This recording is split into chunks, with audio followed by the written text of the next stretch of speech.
What does it take to be a hip-hop DJ? Well, first, you have to know that DJ stands for disc jockey, and that the discs that these DJs spin aren't compact discs, but old-fashioned records. This is the story of how to create and break beats by cutting and scratching. What is an MC if he can't rap? What is a beat without a live clap? Well, I can do it all, baby, just like that.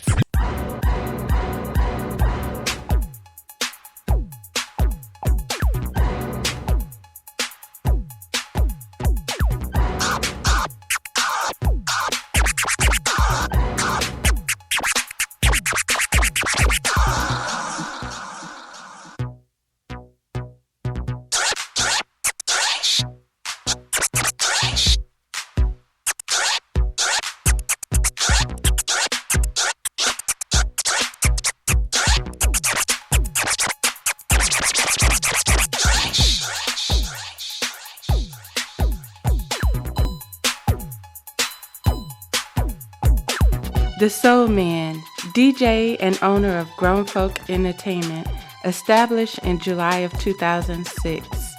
Since he first started DJing in 1985, the Soul Man has seen the music industry transform from analog to digital technology to produce, record, and enhance the way music is made.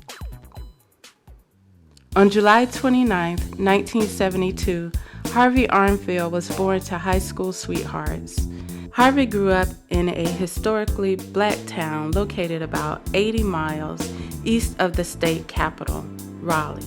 In 1865, the town was first established by a freed black slave named Turner Prince as Freedom Hill. About 20 years later, in 1885, the town was incorporated and renamed Princeville, making it the oldest black chartered city in the United States. Harvey lived with his mother, an early childhood educator, his maternal grandparents, who were retired sharecroppers, and his younger brother, who he shared a room, toys, and a bed until he joined the United States Air Force in 1991. So when I was really wanting to be a DJ, I didn't have any kind of equipment. Nobody in my family was really into music like that other than listening to the radio. We had a little stereo system at home. It had a record player on it, 8-track, a radio all in one. And the volume controls, it was a rotary type.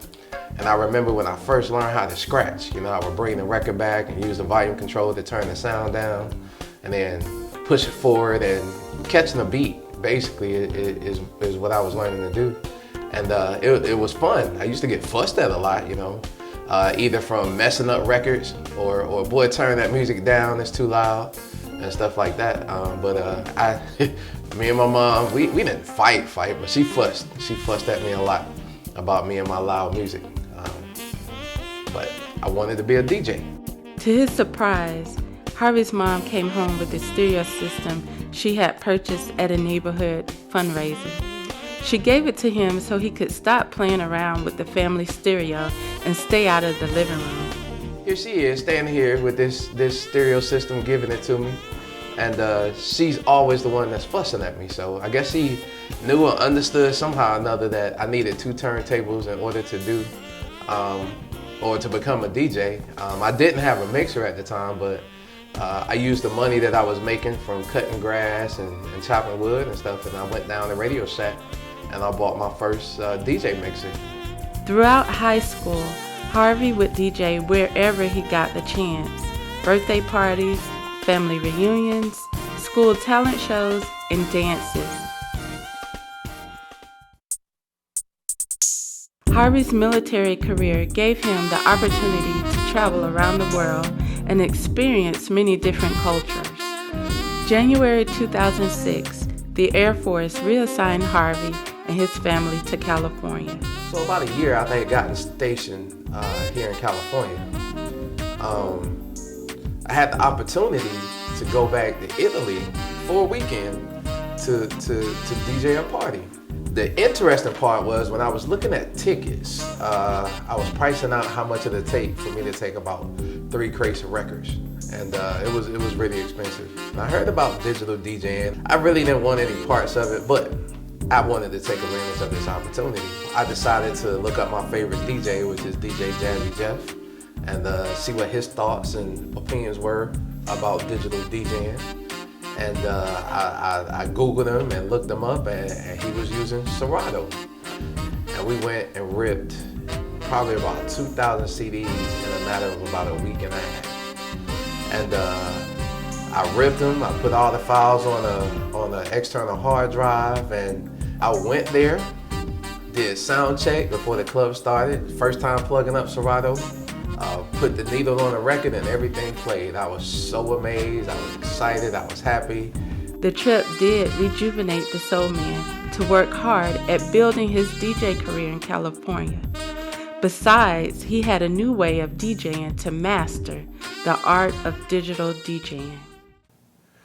All right, so what I'm about to do now, I'm about to get into a demonstration to show you the difference between the analog way of DJing and the digital way of DJing.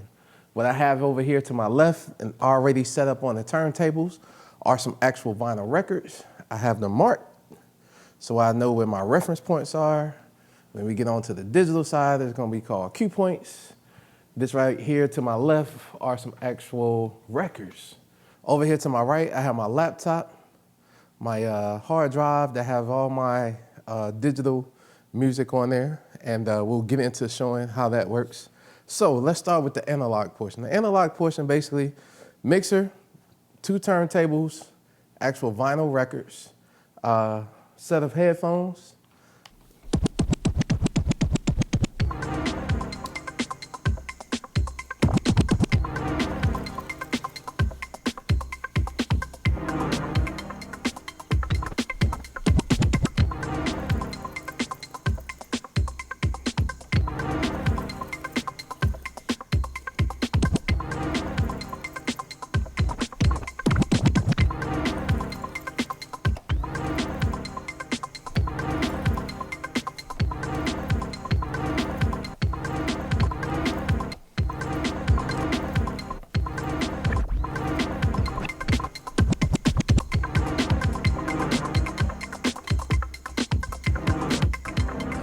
All right, so what we've just showed you now is beat juggling and DJing with using actual vinyl records, 2 turntables, a mixer.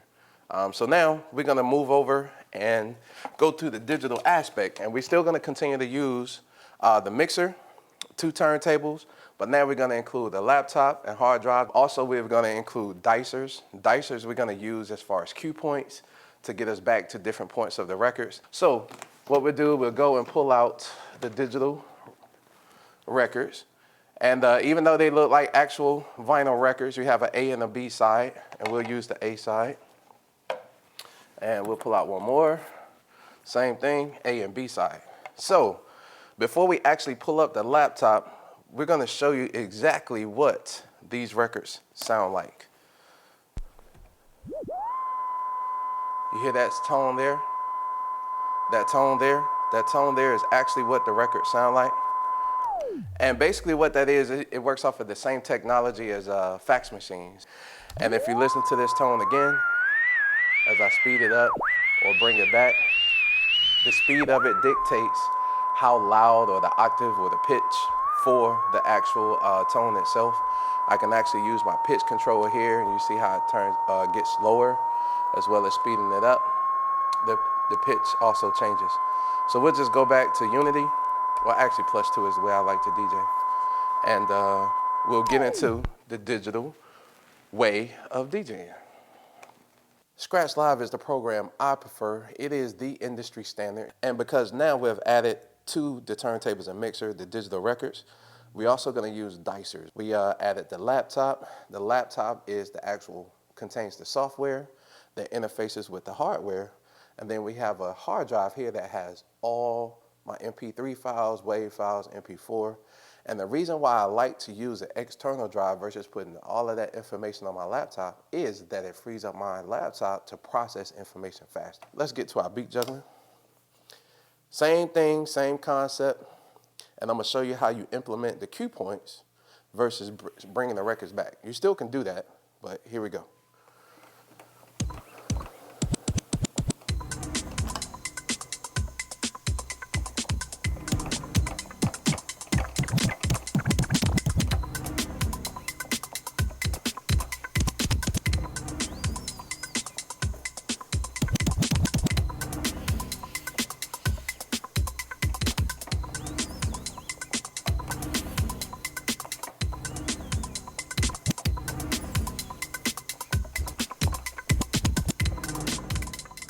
as our natural flanger effect. Now here's where the cue points come into play at. So remember I showed you about the cue points on a different point of each song.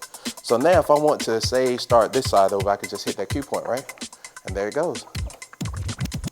Now right back at the beginning of the record, this one is still playing. So say if I want to catch the other cue point and just go here. Or if I want to go here. Just another point. Same way with here. It doesn't matter which one. And then if I hit them both at the same time, they're in tune.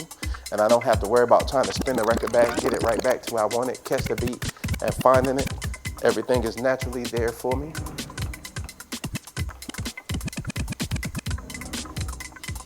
And now, instead of digging through crates, looking for my next song, I have these, what they call virtual crates over here to my left. This is a transition that would take us from 128 all the way down to look like about 69.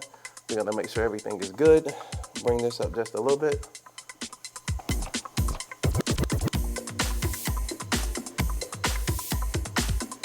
And that's all it is. As you can see, I'm not using headphones to make these mixes, because if you see here on the waveforms just tell me exactly where I am. Each different color highlights a different point, whether it's the bass, mid, or high of the particular track. And I can just go through and just make sure everything matches up by speeding it up, slowing it down, do what I need to do to keep it in time. I use my pitch controls as well as my hands, my faders to bring everything down. And now I have a smooth mix from one song to the next. Digital technologies have also given record labels and artists the ability to put music into the consumer's ears with the click of a mouse. These ever-changing technologies have impacted the DJ industry so much so that many people are becoming DJs without understanding the art of DJing. So for all DJs and potential DJs, hopefully this story will inspire you to love the art and respect the craft. And for anyone interested in hiring or attending any function that includes a DJ, hopefully this story gives you an idea of what to consider when choosing a DJ for your special event. We the best music. Freddie Fontaine. Freddie Fontaine. Check it out. Yeah, I go on and on. I go on and on. I go on and on. Can't understand how I last. Check it out. I go on and on. Can't understand how I last so long. Check it out.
Freddie Fontaine. Freddie Fontaine.